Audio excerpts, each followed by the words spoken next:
शुरू करने से पहले गाइस मैं आप लोगों को बताना चाहता हूँ, अगर आप लोग यहाँ पर नंबर 0 का एपिसोड सबसे पहले सुनना चाहते हैं तो आप जल्दी से स्टोरी हैप्टिक चैनल को सब्सक्राइब कर लें, क्योंकि यहाँ पर एक्स्ट्रा एपिसोड्स मिला करते हैं और डेली 4 एपिसोड्स आ जाते हैं। विपिन के आसपास की जो जगह जंगल था वह गायब हो जाता है और उसकी जगह एक अंधेरा छा जाता है। अचानक से जो नीचे की जमीन थी वो फटने लगती है। विपिन उसके अंदर गिरने लगता है। विपिन तेजी से भी नीचे की तरफ गिर रहा था। वहां पर उसके दिमाग के अंदर बहुत से ख्याल चल रहे थे। विपिन को अब डर से लगने लगा था। विपिन पसीने पसीने हो चुका था। वास्तव में ये जो इल्यूजन इस बार विपिन को हो रहा था ना, कोई नॉर्मल नहीं था। विपिन नीचे गिरते हुए जा रहा था। नहीं, ऐसा नहीं हो सकता। अगर मैं यहाँ पर नीचे गिरा तो मैं यहीं पर ही पापड़ बन जाऊंगा। मुझे यहाँ पर जल्दी से जल्दी कुछ करना होगा।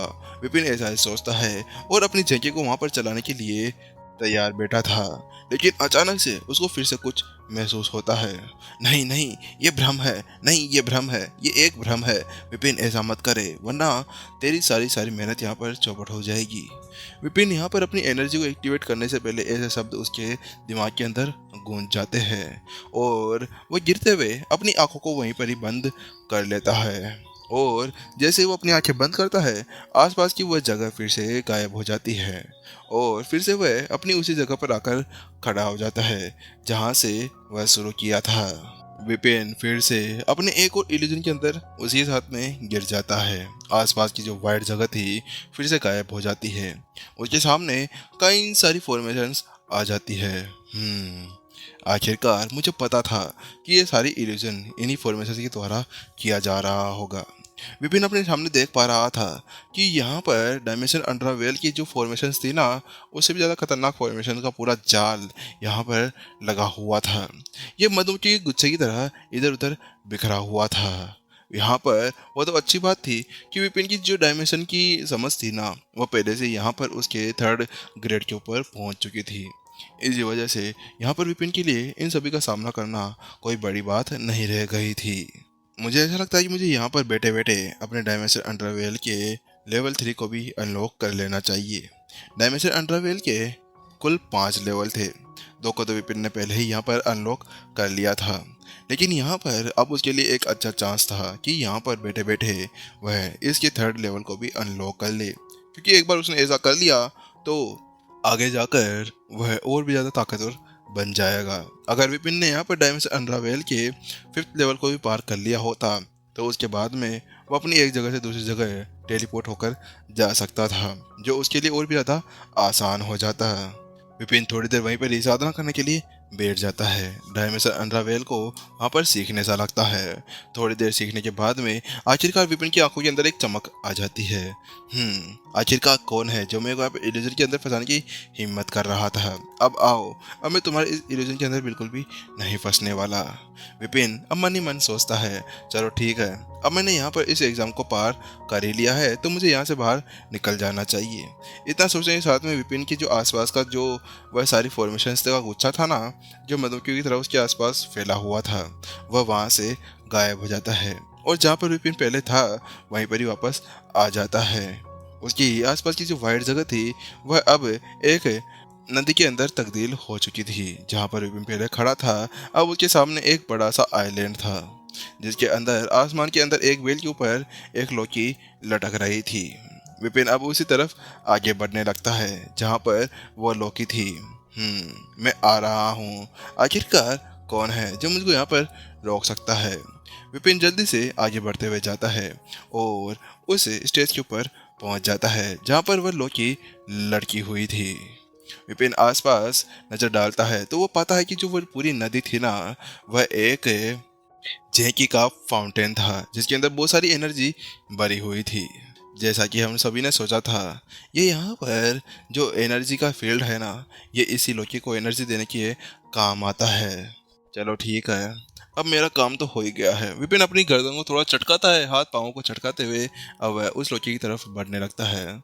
चलो जल्दी से मैं इसको वापस तोड़ता हूँ और वापस चला जाता हूँ। क्योंकि विपिन का एकमात्र मकसद यही था कि वह एक डोंगेत्सु लोको को लेकर वापस से हर्षित के पास में चला जाए।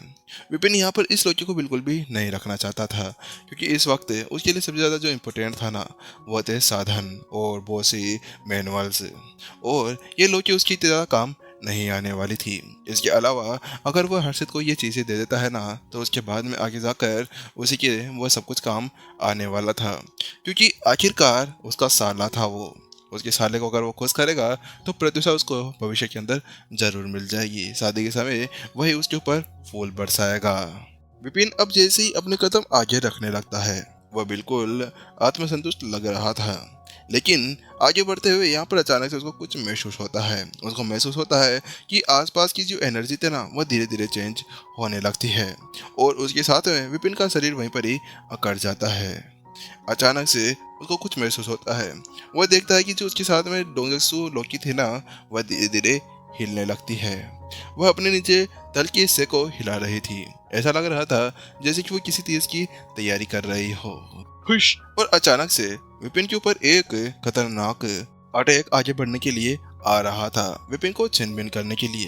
लेकिन विपिन ने जल्दी से अपनी एनर्जी वहां पर एक्टिवेट कर ली थी, क्योंकि अब विपिन यहाँ पर अपनी एनर्जी एक्टिवेट कर सकता था, क्योंकि अब उसने यहाँ पर उस परीक्षा को पार कर लिया था जिसका नाम इल्यूजनरी फॉर्मेशन था। इसी वजह से विपिन जल्दी से अपनी आंखें सिकोड़ता है और उस अटैक से बचने के लिए साइड में हो जाता है। लेकिन जैसे विपिन साइड में होता है, अचानक से उस लोकी के द्वारा एक और तलवार का वार उसकी तरफ भेज दिया जाता है। वह एनर्जी तलवार श्लेष था। यहाँ पर उस अटैक को अपनी ओर आते हुए देखकर विपिन जल्दी से अपने सामने एक शील्ड बना लेता है। हालांकि उस शील्ड को अपने सामने देखने के बाद में जो लोकी की थी, उसने एक और अटैक वहां पर कर दिया था। जैसे वो लकी अटैक आगे बढ़ता है, जो विपिन के सामने की वो शील्ड थी ना, वो ऐसे टूटती है जैसे कि वहां पर वह शील्ड नहीं, एक कांच का टुकड़ा हो। लेकिन उस कांच के टुकड़े को तोड़ने के बाद में जो लोकी का अटैक था वह आगे बढ़ता है, और पैंग विपिन को जाकर जोरदार लगता है, जिसके साथ में उसको एक तेज दर्द का महसूस होता है। विपिन जमीन पर गिर जाता है। विपिन का चेहरा पूरी तरह से पीला पड़ चुका था। अभी वहां पर वह खड़ा होने का संघर्ष कर ही रहा था कि अचानक से उसको महसूस होता है कि उसकी हड्डियां कुछ कुछ टूट चुकी है। उसकी पाउडर भी बन चुका था। वह तो अच्छी बात है कि वहां पर उसका जो गोल्डन बॉडी थी, वह अभी शांत मध्यवर्ती कलाकृतियों तक पहुंच चुकी थी। यानी कि अगर कोई भी उसको काटने की भी हिम्मत करता ना, तो उसके बाद में उसको दर्द नहीं होता। ये आखिरकार है क्या?